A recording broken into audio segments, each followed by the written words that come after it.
للاسف الشديد حديث النبي صلى الله عليه وسلم بيقول لقد هلك من قبلكم اذا سرق فيكم الشريف تركتموه واذا سرق فيكم الضعيف اقمتم عليه الحد.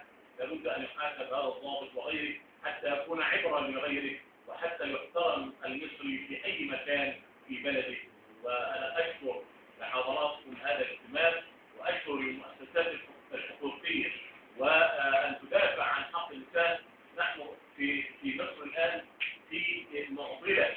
مصر الان في حاجه الى الشرفاء من ابنائها ليقفوا صفا واحدا، لان مصر ستغرق، السفينه ستغرق في في بحر الفساد الذي استشرف في كل شيء. والتقصر على الجرائم لا يفيد هذه البلد باي حال من الاحوال. لابد ان يحاسب كل مسؤول عما فعل واقترف من جرائم. وشكرا لك. مصطفى عايزين نعرف بس الضابط مين اللي عرض عليك وايه؟ اسم الضابط مين؟ الاسره اللي عرض وليس الضابط. اسره اللواء هي التي عرضت علي ان اتدخل مقابل ان ياخذوا دية 100,000 وغير تدخل الكثير قبل ذلك. وصلوا 150,000 في مرة نمبر وجاء برضه لحد ما ده. نعم. أنا تدخلت لسبب واحد برضه. أقول حقيقة لسبب للأسف الشديد ستنتهي المشكلة وسيقول الإعلام كلمته وسترجع الأوضاع إلى ما هي عليه ولن يستفيد هؤلاء بأي حال من الأحوال.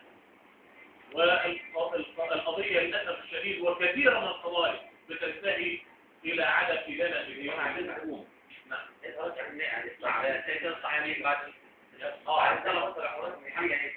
هل في امل يعني يوفر قانون كده يعني يوفر قانون الناس الفاضل كثيرا من القضايا احنا يعني ليس هم اكثر مما حدث في العباس 1300 نفس. وفي الاخر عندما عرض الموضوع على المجلس صوتت الاغلبيه باحاله الموضوع لجدول الاعمال. احنا يعني لابد عندما نتكلم في الواقع الذي نعيشه. مصر دلوقتي أصحاب الحقوق ضائعة والفساد أصبح منظومة تدافع عن نفسها بكل ما تملك. دي لازم نعترف فيها وإلا نعترف بها يبقى مش هنحل مشاكل مصر. مصر دلوقتي أصبحت منظومة فأردت أن أساعد هؤلاء الناس على أن يأخذوا شيئا يعيشوا به لأنه الأب ليس مؤمنا عليه، ليس له دخل، رجل أعمال حرة ليس موظفا. وستنتهي يعني الامور الاعلاميه وثم بعد ذلك يعيش هؤلاء في الشوارع لا يجدون من ينصب عليه. للاسف الشديد يعني هذا الكلام لابد ان يعني اوضحه زي ان شاء الله الاسئله ان شاء الله عقب نسمع النص القانوني نبدا كده على طول. نشكر السيد النائب الحاج مصطفى علي عوض الله. والان مع كلمه محامي الضحايا الاستاذ عيد سيد.